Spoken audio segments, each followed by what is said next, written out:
In today's video, I'm going to teach you how to add an item to your Walmart cart and apply a promo code. Let's get started by opening the Walmart app on your device. Make sure you're connected to the internet so everything loads smoothly. Once the app is open, look for the search option. This is usually a search bar at the top or a small magnifying glass icon. Tap it to bring up the keyboard, then type the name of the product you're looking for.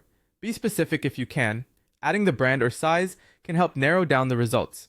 After the results appear, browse through and select the item you want. For this demonstration, I'm choosing a sample product and adding it to the cart.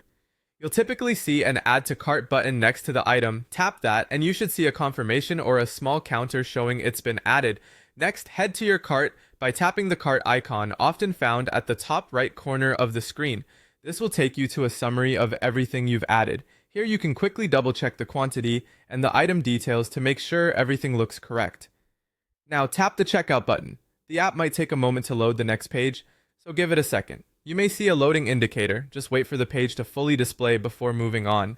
Once the checkout screen is ready, scroll all the way down until you find the section labeled Have a Promo Code. Go ahead and tap that. A field will appear where you can type your promo code.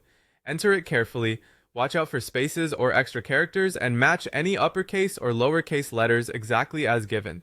When you're ready, tap Apply. If the code is valid, you should see the discount reflected in your order summary usually right away. If the code doesn't work, the app will typically show a short message explaining why, such as the code being expired or not applicable to your items. And that's it. You've searched for a product, added it to your cart, moved to checkout, and applied a promo code. If you ever need to try a different code, simply return to the same promo area and update it. Thanks for following along, and I hope this helps make your next Walmart checkout